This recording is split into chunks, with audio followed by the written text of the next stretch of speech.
اللہ اکبر۔ حضرت امام جعفر صادق رضی اللہ تعالیٰ عنہ فرماتے ہیں اہل عراق یہ سمجھتے ہیں کہ قرآن مجید کی سب سے امید والی آیت یہ ہے لا تقنطوا من رحمت اللہ، گناہ گاروں کو جس سے تسکین ہوتی ہے، امید افزا قرآن مجید میں سب سے زیادہ آیت ہے وہ یہ ہے۔ کہا یہ اہل عراق سمجھتے ہیں، لیکن ہم اہل بیت نبوت سمجھتے ہیں قرآن مجید کی سب سے امید والی آیت یہ ہے وَلَسَوْفَ يُعْطِيكَ رَبُّكَ فَتَرْضَىٰ، اس لیے کہ ہم حضور کا مزاج سمجھتے ہیں، حضور اس سے کم راضی نہیں ہوں گے کہ ساری امت بخشی جائے۔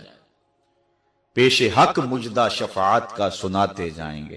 آپ روتے جائیں گے ہم کو ہنساتے جائیں گے، وسعتیں دی ہیں خدا نے دامن محبوب کو، جرم کھلتے جائیں گے اور وہ چھپاتے جائیں گے۔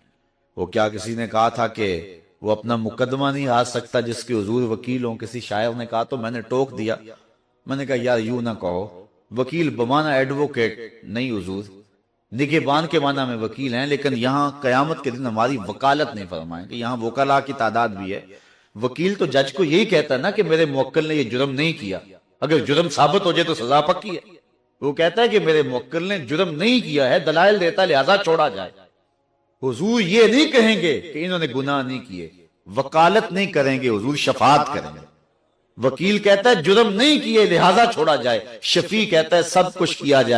ہے انہوں نے، میرا آنا دیکھ لیا جائے۔ تو حضور قیامت کے دن شفاعت کریں گے وَلَسَوْفَ يُعْطِيكَ رَبُّكَ فَتَرْضَىٰ، فَتَرْضَىٰ کی گواہی ہے خدا تیری رضا چاہے۔ ایک زمانہ تھا ہم بھی شاعر ہوتے تھے تو مجھے وہ پرانی نعت ان لفظ سے یاد آ گئی، فَتَرْضَىٰ کی گواہی ہے خدا تیری رضا چاہے، کسی نے پایا ہو یہ مرتبہ ہم نے نہیں دیکھا، حبیب دو سراسا دوسرا ہم نے نہیں دیکھا۔ یہ سنت تجنیس ہے، حبیب دو سراسا دوسرا ہم نے نہیں دیکھا، جو پہنچا ہو سر عرش اولا ہم نے نہیں دیکھا۔ تیری تو بات ہی کیا تو شاہ مرسلاں ٹھہرا، شہنشاہوں سے کم تیرا گدا ہم نے نہیں دیکھا۔ ہمیں سو ناز ہے اس پر کہ ہم تیرے ہی منگتے ہیں، کوئی بھی در تیرے در کے سوا ہم نے نہیں دیکھا۔ میں کھو جاؤں حشر کی بھیڑ میں تو آپ فرمائیں، ہمارے در کا ثاقب تھا گدا ہم نے نہیں دیکھا۔ فترضیٰ کی گواہی ہے خدا تیری رضا چاہے، کسی نے پایا ہو یہ مرتبہ ہم نے نہیں دیکھا۔ وَلَسَوْفَ يُعْطِيكَ رَبُّكَ فَتَرْضَىٰ أَلَمْ يَجِدْكَ يَتِيمًا فَآوَىٰ، کیا اس نے تمہیں یتیم نہ پایا پھر جگہ دی؟ جب حضور پیدا ہوئے تو باپ کا سایہ سر پہ نہیں تھا، 6 سال کی عمر میں ماں انتقال کر گئی، جد امجد 8 سال کی عمر میں انتقال کر گئے، سائے پہ سایہ اٹھتا رہا، لیکن کہاں سے کہاں اللہ نے اپنے محبوب کو مرتبہ دیا۔ وہ کیا کسی نے کہا تھا وہ اگر چاہے تو قطرے کو سمندر کر دے، وہ اگر چاہے تو یتیموں کو پیمبر کر دے۔ الم یجدک یتیما فآویٰ، ہم نے تمہیں یتیم پایا اور پھر جگہ دی۔ وَوَجَدَكَ ضَالًّا فَہَدَىٰ، اور تمہیں اپنی محبت میں خود رفتہ پایا تو اپنی طرف راہ دی۔ دال کا معنی یہی کیا گیا۔ یہاں بہت سارے لوگوں نے ٹھوکر کھائی ہے، کسی نے گمراہ لکھا کہ ہم نے آپ کو گمراہ پایا، کسی نے ناواقف راہ لکھ دیا، کسی نے یہاں بھٹکا ہوا لکھ دیا، کسی نے بہکا ہوا لکھ دیا، جبکہ دال کا معنی یہاں یہ نہیں ہے۔ دال کا معنی ہوتا ہے گمراہ، لیکن اللہ نے خود قرآن میں سورہ نجم میں نفی کی ہے، ما دل صاحبکم وما غوا، تمہارا یہ آقا کبھی بھی جو ہے وہ گمراہ نہیں ہوا ہے۔ جو لوگوں کو ہدایت دینے کے لیے آئے وہ خود گمراہ نہیں ہوتا۔ اللہ حفاظت کرتا ہے نبیوں کی تاکہ بعد میں ان کے کردار پر کوئی انگلی نہ رکھ سکے کہ پہلے تو تم خود بتوں کو پوچھتے تھے اب ہمیں بتانے آگے ہو۔ اللہ نے تو اتنا اہتمام کیا ہے۔ آپ جانتے ہیں کہ حضرت موسیٰ علیہ السلام جس سال پیدا ہوئے فرعون بچوں کو قتل کرواتا تھا، بچوں کو قتل کرواتا تھا۔ آپ کی ماں پریشان ہوئی، اللہ نے کہا صندوق میں ڈالو اور نیل کی موجوں کے سپرد کرو اور پھر میری قدرت کے تماشے دیکھو۔ ایسا ہی ہوا، حضرت موسیٰ کو ڈال دیا گیا۔ فرعون اور اس کی بیوی باہر ٹہل رہے تھے کہ پانی کے دوش کے اوپر ایک صندوق آتا ہوا دیکھا، شوق اور تجسس پیدا ہوا، کیا اس میں؟ غوطہ خوروں کو کم دیا، نکال کے باہر رکھا، کھولا تو ایک خوبصورت بچہ مسکرا رہا تھا۔ چونکہ فرعون کے ہاں اولاد نہیں تھی تو زوجہ فرعون کہنے لگی اس کو ہم اپنا بیٹا نہ بنا لیں، یہ تو میری آنکھوں کی ٹھنڈک ہے۔ اللہ نے اس خاتون کو اس جملے کی برکت سے اس نے نبی سے پیار کیا، اللہ نے بعد میں ایمان دے دیا۔ خیر بچہ بنا لیا گیا اپنا، دائیاں بلوائی گئیں، لیکن حضرت موسیٰ علیہ السلام کسی کا دودھ ہی نہیں پیتے۔ اللہ قرآن میں کہتا ہے ہم نے حرام کر دیا تھا ان پر کہ اپنی ماں کے علاوہ کسی کا دودھ نہیں پینا۔ پھر ایسا ہوا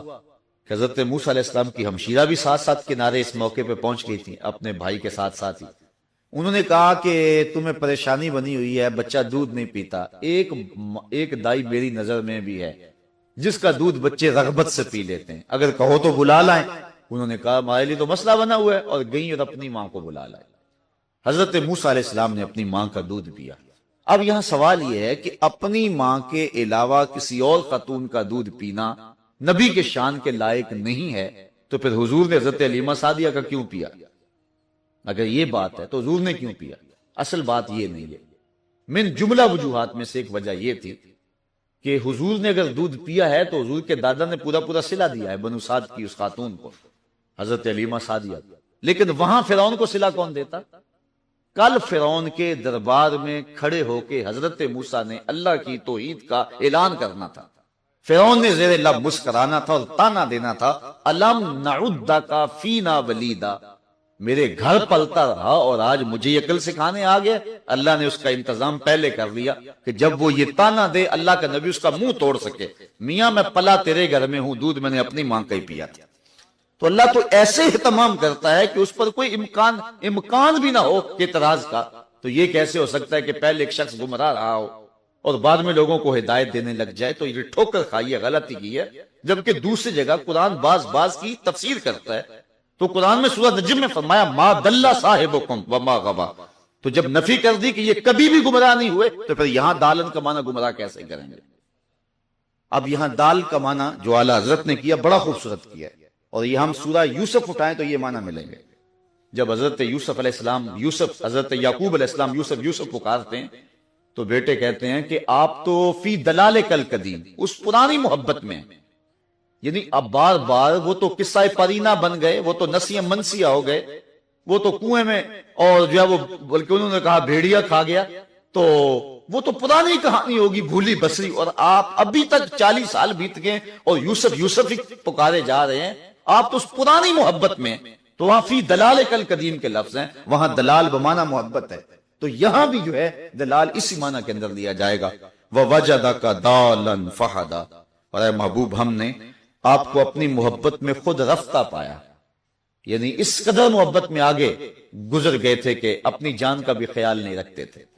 اور ہر وقت اس دین کے لیے جس طرح محبوب آپ تھے، فہدا، تو پھر ہم آپ کے لیے راستے کھول دیے اور آپ کے دین کو تقویت دی اور آپ کو معراج کی وسعتوں پہ بلایا۔ وَوَجَدَكَ عَائِلًا فَأَغْنَىٰ، اور تمہیں حاجت مند پایا پھر غنی کر دیا۔ علماء نے لکھا ہے کہ حضرت خدیجہ کے مال سے حضور کو غنی کر دیا، کہ ظاہری غنا ہے، ویسے استغنا کی دولت حضور علیہ السلام کو جو اللہ نے عطا کی تھی، حضور کا جو ہاتھ کشادہ کیا تھا، بلکہ حضور نے ارشاد فرمایا انما انا قاسم واللہ موتی، میں بانٹنے والا ہوں اور میرا مالک مجھے عطا کرنے والا ہے۔ تو جب عطا کرنے والے کے خزانوں میں کمی نہیں ہے تو پھر بانٹنے والا بخل کیوں کرے گا؟ وہ کسی نے کہا تھا نا کہ حاتم طائی بڑا سخی آدمی تھا، ایک 12 دری میں بیٹھا ہوا تھا کہ ایک سائل آ گیا، اس نے کہا کہ میری ضرورت ہے پوری کرو، اس نے پوری کی، وہ بھیس بدل کے دوسرے دروازے سے آ گیا۔ حاتم طائی پہچان گیا کہ یہ وہی ہے لیکن مجھے دھوکہ دے رہا ہے، لیکن دریا دل اتنا تھا، اس نے اس کو یہ احساس بھی نہ دلایا کہ میں نے تجھے پہچان لیا، اس کو پھر عطا کر دیا۔ پھر اس نے بھیس بدلا اور تیسرے دروازے سے آ گیا، بہروپ بدل بدل کے آتا رہا، لیکن حاتم طائی تھا کہ ہر بار پہچانتا تھا۔ وہ کیا کسی نے کہا تھا بہار رنگے کہ خواہی جامہ می پوش، من انداز قدت را می شناسم، تو جس لباس میں بھی آئے میں تیرے قد سے پہچانوں گا کہ تو کون ہے۔ تو کہا کہ وہ ہر دروازے سے آیا اور حاتم طائی نے اس کو ہر بار دیا، ہر بار پہچانا بھی دیا، اتنا دریا دل۔ اس نے کہا کہ تم اپنے نبی کی کوئی مثال پیش کر سکتے ہو؟ تو مسلمان نے کہا یہ عجیب تو بات کرتا ہے، 12 دروازے تھے اور ہر دروازے سے آیا، دروازے ختم ہو گئے، اس کی طلب ابھی بھی ختم نہیں ہوئی تھی، اور دروازے ہوتے تو وہ پھر بھی آتا، لیکن میرے نبی کی دہلیز پہ جو ایک بار آ گیا پھر دوسری بار اس کو مانگنے کی ضرورت نہیں رہی ہے، وہ دینے والا بن گیا۔ میرے کریم سے گر قطرہ کسی نے مانگا، دریا بے بہا دیے ہیں، در بے بہا دیے ہیں، دریا بہا دیے ہیں۔ انما انا قاسم واللہ موتی، کہا محبوب ہم نے آپ کو حاجت مند پایا پھر غنی کر دیا۔ فَأَمَّا الْيَتِيمَ فَلَا تَقْهَرْ، پر یتیم پر پھر دباؤ نہ ڈالو، وَأَمَّا السَّائِلَ فَلَا تَنْهَرْ، اور منگتے کو سائل کو جھڑکو نہ۔ سائل کو جھڑکے گا تو وہ کہ جس کے خزانے محدود ہوں، محبوب تمہیں تو ہم نے اتنا دے دیا ہے کہ بانٹتے چلے جائیے، تو پھر جھڑکنے کی کیا ضرورت ہے؟ جو بھی آیا اس کو سینے سے لگاؤ، اور یتیم کو جو ہے اس پہ دباؤ نہ ڈالو۔ وہاں سورہ ماعون کے اندر بھی آپ نے پڑھا، یہ کفار کا مزاج تھا، اس لیے حضور کو کہا جا رہا ہے، حضور یتیم کو دھکے تو نہیں دیتے، لیکن اصل ان کی کہانی بیان کی جا رہی ہے کہ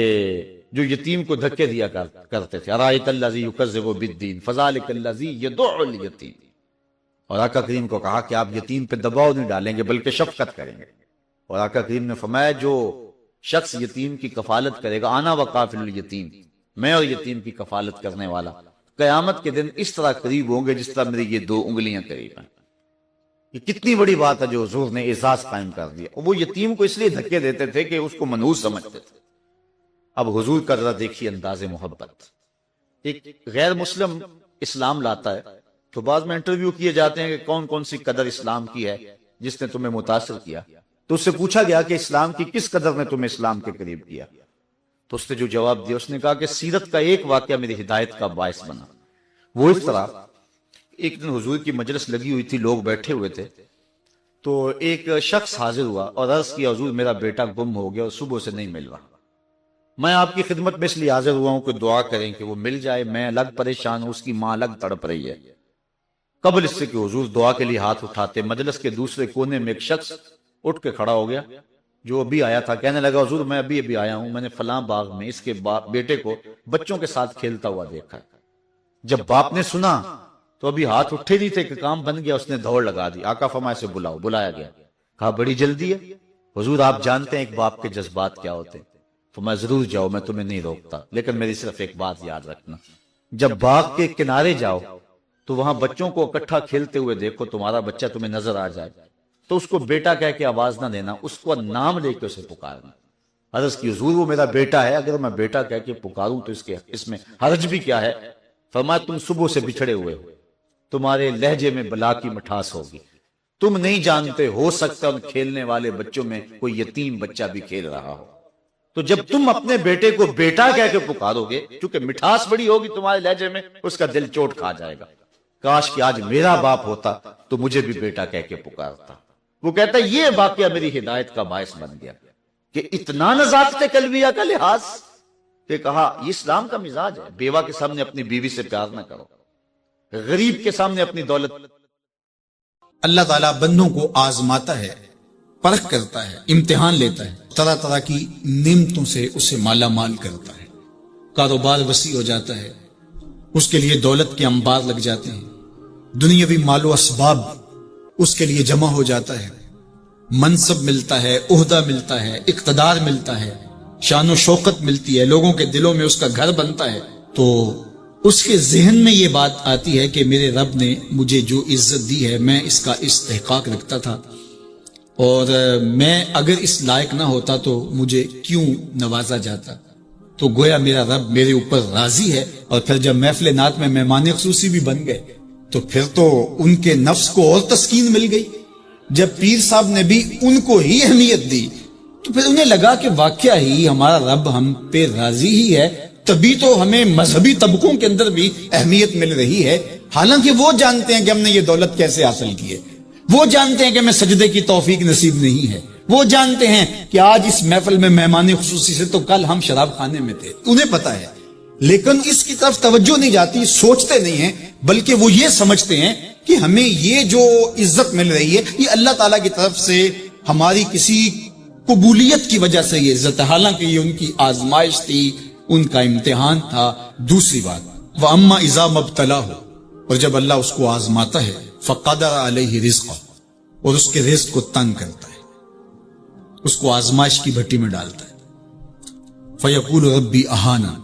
تو پھر وہ چیخ اٹھتا ہے میرے رب نے تو مجھے ذلیل کر کے رکھ دیا۔ بیماری آ جائے، ابتلا میں مبتلا ہو تو وہ کہتا ہے کہ میرا رب مجھ سے ناراض ہو گیا، تو یہ انسان کی کج فکری، ایسا نہیں ہے۔ کسی شخص کو دولت کا دیا جانا یہ اللہ کی رضا کی دلیل نہیں ہے،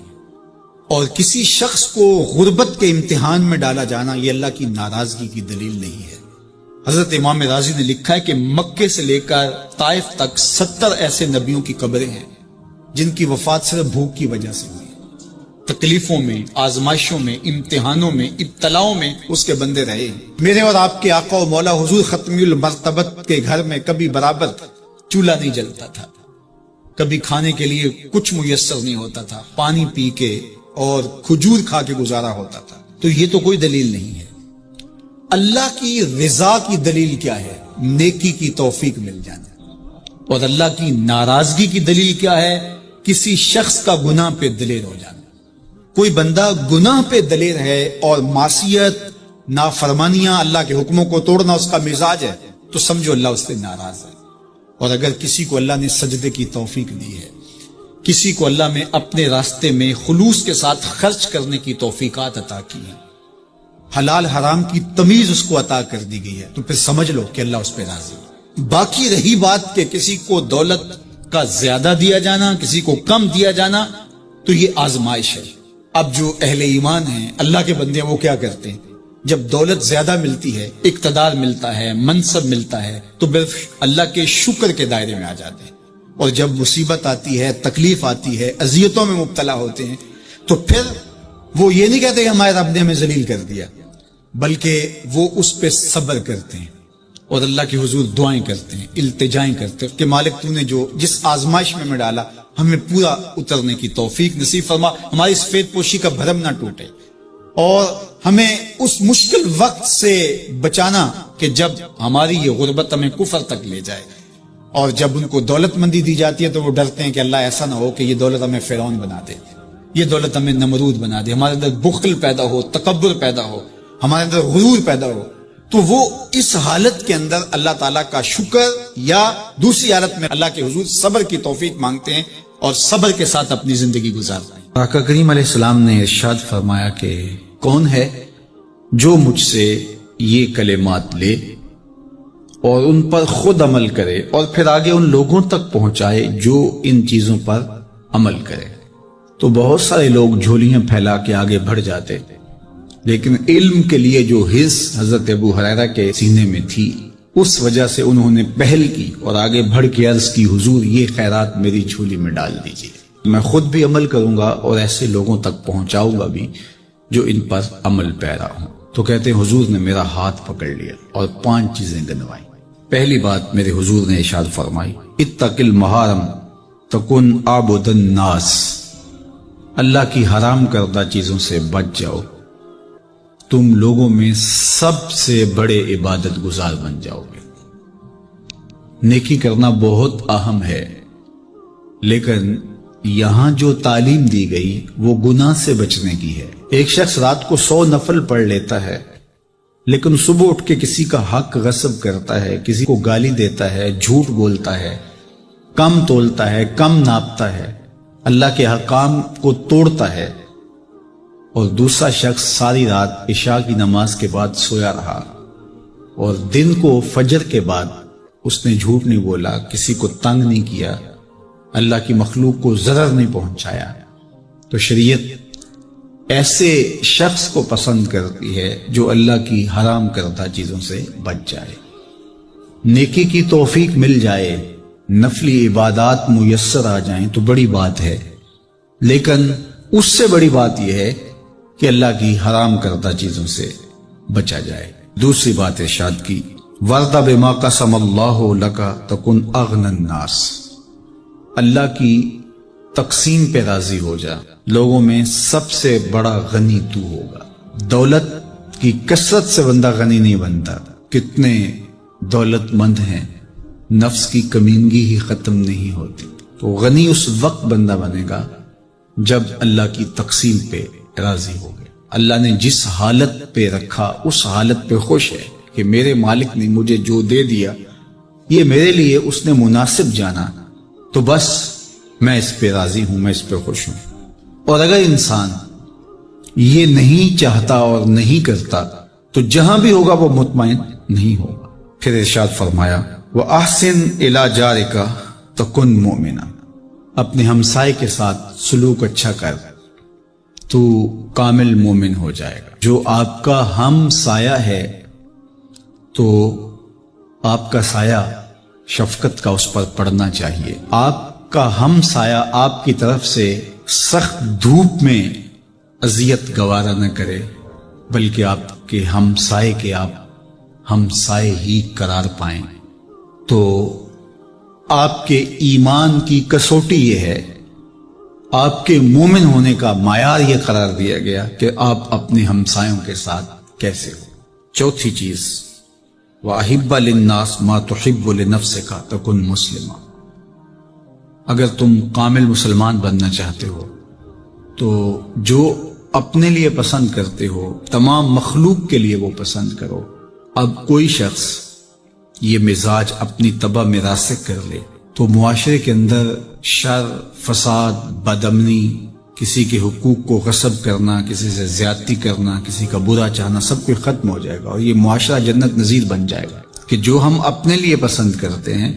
وہ ہم اپنے دوست کے لیے، بھائی کے لیے، ہمسائے کے لیے، عزیز کے لیے، رشتہ دار کے لیے پسند کریں۔ اور پانچویں بات، وَلَا تُكْثِرِ الضِّحْكَ فَإِنَّ كَثْرَةَ الضِّحْكِ تُمِيتُ الْقَلْبَ۔ ابو ہریرہ، زیادہ ہنسا نہ کرو، زیادہ ہنسنے سے دل مر جاتا ہے۔ مسکرانا تو سنت ہے، مسکرانا حضور کی عادت تھی، جس کی تسکین سے روتے ہوئے ہنس پڑیں، اس تبسم کی عادت پہ لاکھوں سلام۔ مسکرانے کے بعد اگلا مرحلہ دہک کا آتا ہے، لیکن دہک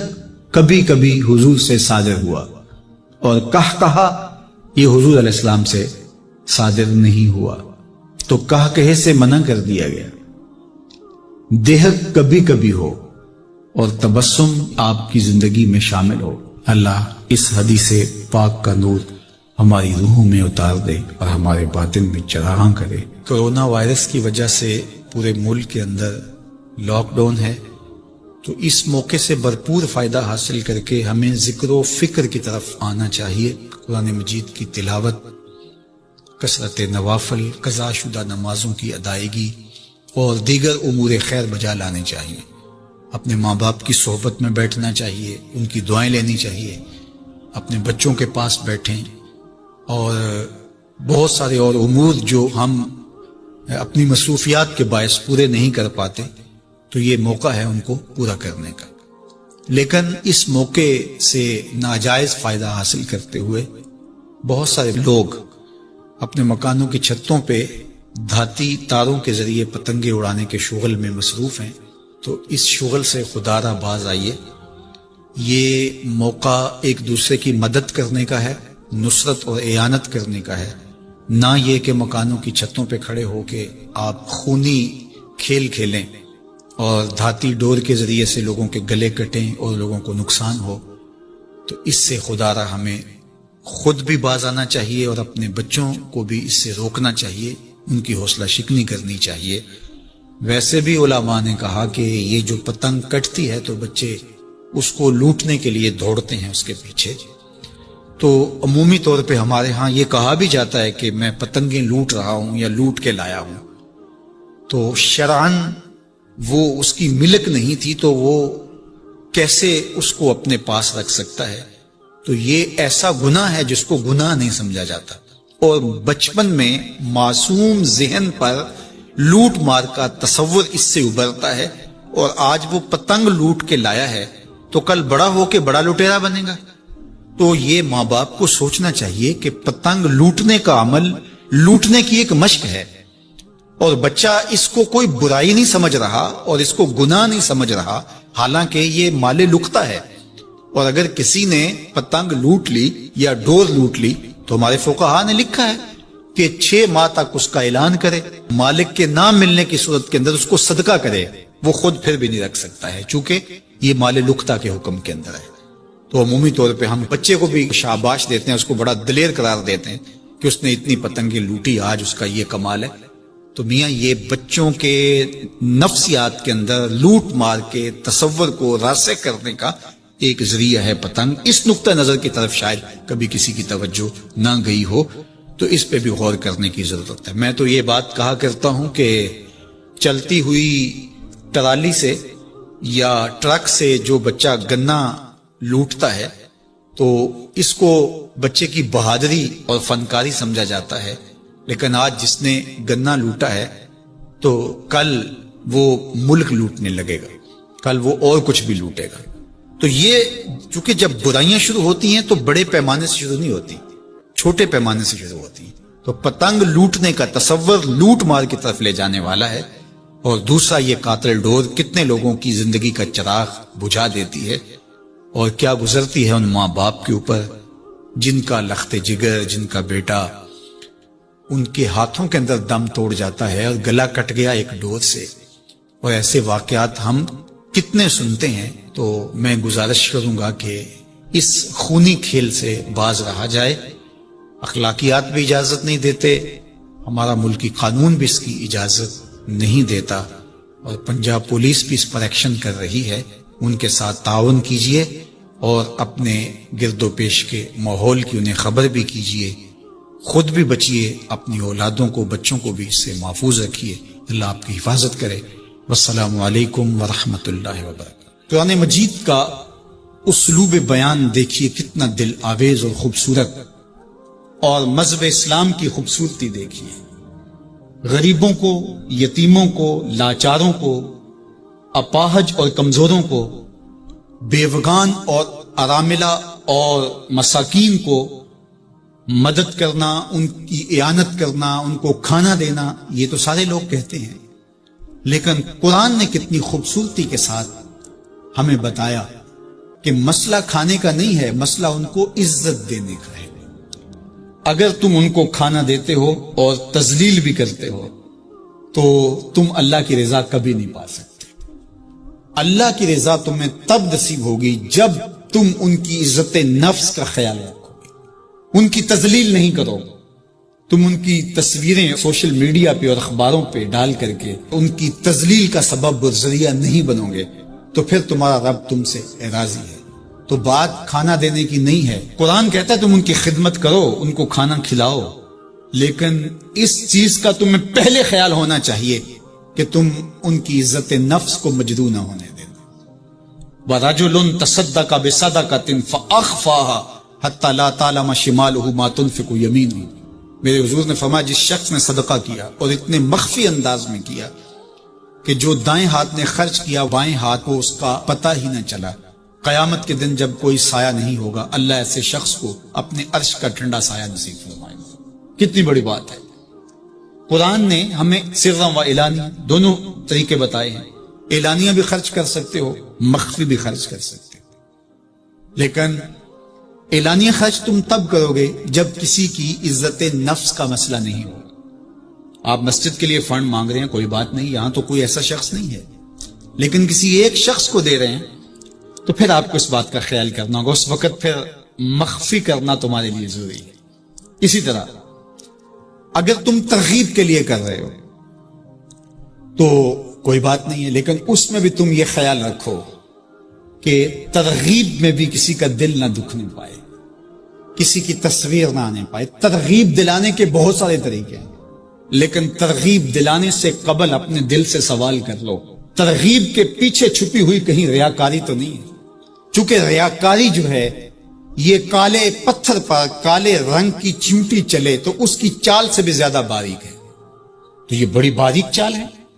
تو بعض کا بندہ کہتا ہے میں تو ترغیب کے لیے کر رہا ہوں، لیکن اس کے پیچھے اس کا نفس کھڑا ہوتا ہے، اور اس کے نفس پہ یہ شاک ہوتا ہے کہ وہ بغیر تشہیر کے کرے، تو وہ ترغیب کا نام لے کے اپنی اس ریاکاری کے اوپر ترغیب کا پردہ ڈالنا چاہتا ہے، لیکن ہوتی ریاکاری ہی ہے۔ تو یہ اپنے آپ سے پوچھے، بندے کو پتا ہوتا ہے کہ میں کہاں کھڑا ہوں۔ اقبال نے کہا تھا کہ ملا سے نہ پوچھ اپنے دل سے پوچھ، تو بندے کو پتا ہوتا ہے کہ یہ ترغیب ہے یا اس کے پیچھے چھپی ہوئی ریاکاری ہے، اور ریاکاری تھوڑی سی بھی اللہ کو قابل قبول نہیں ہے۔ حضرت ابو امامہ الباہلی رضی اللہ تعالیٰ عنہ فرماتے ہیں کہ میں نے حضور سے پوچھا کہ ایک شخص جہاد کرتا ہے اور اپنی جان وار دیتا ہے، اور اس کا مقصد اللہ کے دین کو سربلند کرنا ہے، لیکن اس کے ذہن میں یہ بھی ہے کہ چلو میری بہادری کے جھنڈے بھی لگ جائیں گے، تو کیا اس کو اس عمل کا صلہ ملے گا؟ تو میرے حضور نے ارشاد فرمایا فلا شیء لہ، اسے کوئی اجر نہیں ملے گا۔ اللہ صرف اسی عمل کو قبول کرتا جو محض اس کے لیے کیا جائے۔ تیرے عمل میں اخلاص ہو تو اس کا اجر کچھ اور ہے، حور و خیام سے گزر بادہ و جام سے گزر، جو محض اس کی رضا کے لیے عمل کیا جائے وہی عمل ہے۔ حضرت معاذ بن جبل رضی اللہ تعالیٰ عنہ حضور کے روضہ انور کے پاس بیٹھ کے رو رہے تھے، حضرت عمر گزرے تو رک گئے، کہا معاذ رو رہے ہو؟ کہا کہ صاحب مزار کا ایک فرمان یاد آیا جس نے مجھے رلا دیا۔ تو کہا وہ کیا فرمان تھا؟ کہا ایک دن حضور نے کہا تھا تھوڑی سی ریا بھی شرک ہے، تھوڑی سی ریا بھی شرک ہے۔ تو ضرور رکیے، آپ ترغیب کا نام لے رہے ہیں کہ میں ترغیب دینے کے لیے کر رہا ہوں، لیکن ذرا ایک لمحے کے لیے رک کے اپنے آپ سے سوال کر لیجئے، ترغیب کے پردوں کے پیچھے چھپی ہوئی کہیں ریا تو نہیں ہے؟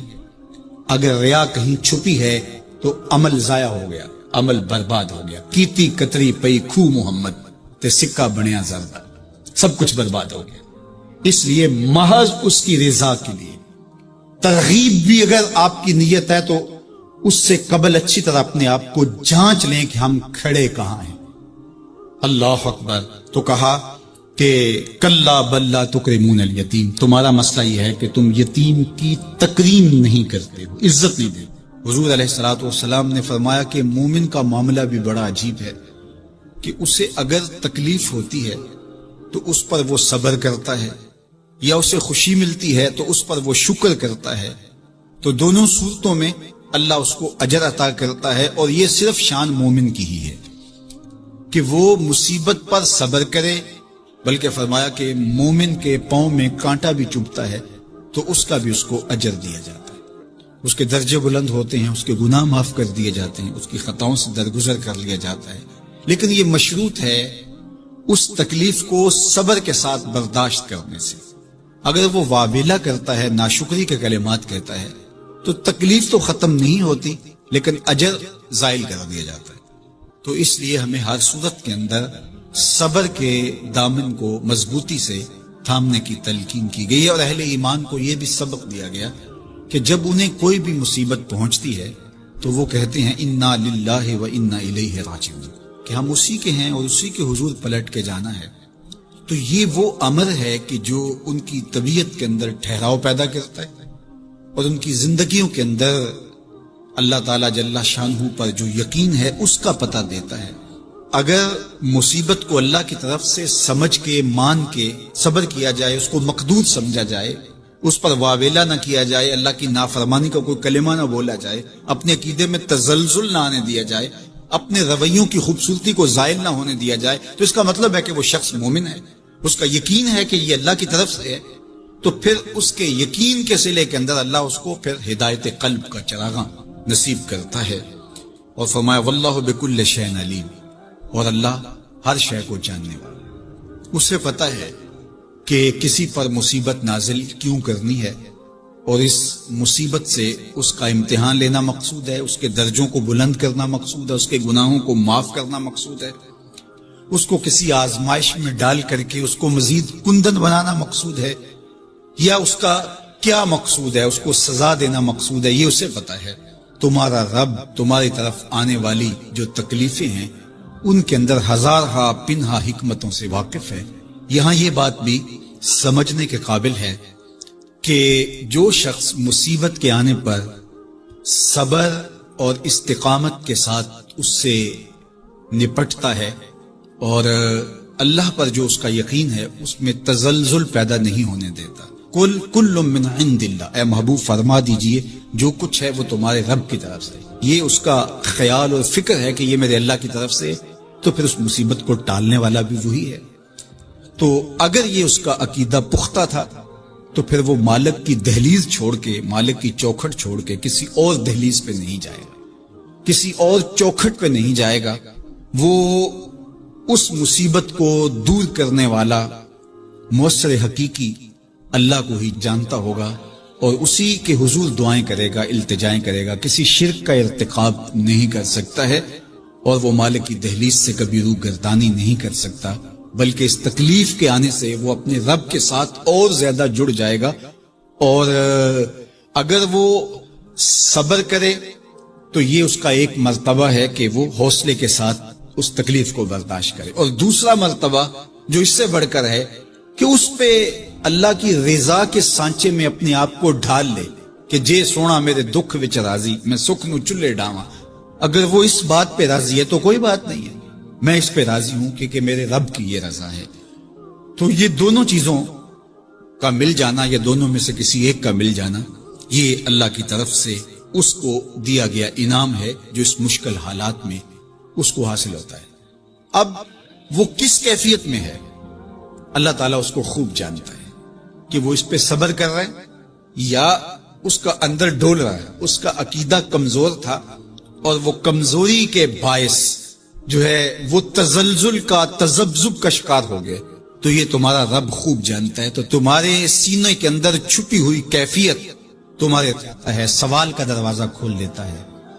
اللہ، اس کے لیے محتاجی کا دروازہ کھول۔ حالات سخت بھی ہوں، اگر قابل برداشت ہوں تو ان کو برداشت کرنا چاہیے تاکہ سوال کی عادت نہ پڑے۔ انسان مخمسے کی حالت میں ہو، مجبور ہو جائے تو وہ ایک الگ بات ہے، مخمسے کی حالت میں سوال جائز ہو جاتا ہے، لیکن اگر حالت مخمسے کی نہ ہو تو پھر سوال نہیں کرنا۔ تھوڑی سی مشکل آئی اور اناج بٹتے ہوئے دیکھا تو خود بھی سوالی بن کے جا کے کھڑے ہو گئے، جبکہ ہمارے گھر کے اندر اتنا کچھ موجود تھا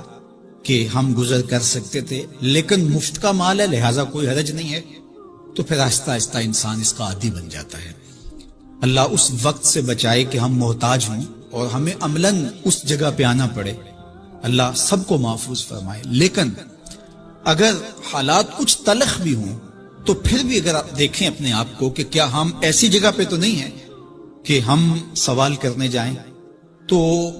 باہر ایک ماحول دیکھ کر کے تو لپک پڑنا، تو اس سے آپ کی طبع کے اندر سوال کی عادت پیدا ہوگی، تو اس لیے جو مانگنا شروع کر دیتا ہے پھر اس کے لیے محتاجی کا دروازہ بند نہیں ہوتا، الا یہ کہ کوئی سخت مجبور ہو جائے تو شریعت اس کو اس کی اجازت دیتی ہے۔ تیسری بات میرے اور آپ کے آقا و مولا نے جو قسم کر کے کہی، ما نقص مال عبد من صدقہ، کہ صدقے سے بندے کا مال کم نہیں ہوتا۔ آپ کا اکاؤنٹنٹ کہتا ہے کہ اگر اتنے پیسے اتنوں سے نکال دیے گئے تو باقی اتنے بچیں گے، کیلکولیٹر کا حساب بھی یہی ہے، لیکن میرے محبوب فرماتے ہیں کہ میں ضمانت دیتا ہوں کہ صدقے سے مال کم نہیں ہوتا، تو اس لیے تم راہ خدا میں خرچ کرو گے تو میرا رب کہہ رہا ہے خیر لانفسکم، یہ تمہارے لیے بہتر ہے، تمہیں لگتا ہے کہ اتنے کم ہو جائیں گے لیکن ایسا نہیں ہے، تمہارا مال صدقے سے گھٹتا نہیں ہے، صدقے سے تمہارا مال بڑھتا ہے، اور اللہ تعالیٰ جل شانہ ایک کا 10 گنا عطا کرتا ہے، 70 گنا عطا کرتا ہے، 700 گنا عطا کرتا ہے، فرمایا اللہ چاہے تو اس سے بھی زیادہ عطا کرتے، اور پھر فرمایا ان تقرضوا اللہ قرضا حسنا یضاعفہ لکم، اگر تم اللہ کی راہ میں قرض حسنہ دو تو وہ دگنا کر کے دے گا۔ اچھا یہ کیسا اللہ کا انداز بیان ہے کہ خود مال دے کے خود کہہ رہا ہے مجھے قرضہ دو، اور پھر خود کہتا ہے میں دگنا دوں گا۔ دیا ہوا کس نے ہے؟ اسی نے، اور کہتا ہے کہ جو میں نے تمہیں دیا ہے اس سے مجھے دو، اور میں پھر اس کو اپنے دیے ہوئے مال سے دیے گئے مال کو دگنا کر کے تمہیں لوٹاؤں گا۔ اللہ اکبر، اور پھر فرمایا وَيَغْفِرْ لَكُمْ، اور تمہیں بخش بھی دوں گا، واللہ شکور حلیم، وہ شکر گزار بھی ہے اور حلم والا بھی ہے۔ اللہ اکبر، وہ بردبار بھی ہے، وہ تمہارا شکر گزار بھی ہوگا، تمہیں دگنا کر کے بھی دے گا، تمہاری مغفرت بھی کر دے گا، اور تمہارے مال میں کمی بھی نہیں آنے دے گا، اور یہ بہتر بھی تمہارے لیے ہوگا۔ یہ تمہاری آزمائش تھی، تمہارا مال تمہیں دے کر تم سے مانگا، اور جس کے لیے مانگا اس کو اللہ ڈائریکٹ بھی تو دے سکتا تھا، لیکن کہا کہ اس کی آزمائش ہے کہ اس کو غربت کی بھٹی میں ڈالا گیا، تمہاری آزمائش یہ ہے تمہیں فراوانی دی گئی۔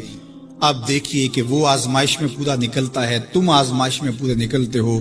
دونوں آزمائش میں پورے نکلتے ہیں، یا پھر تم نامراد اور ناکام ہو جاتے ہو۔ اللہ اکبر، اللہ جل شانہ پورے عالم کے اوپر پھیلی ہوئی وبا کو دور فرمائے، بالخصوص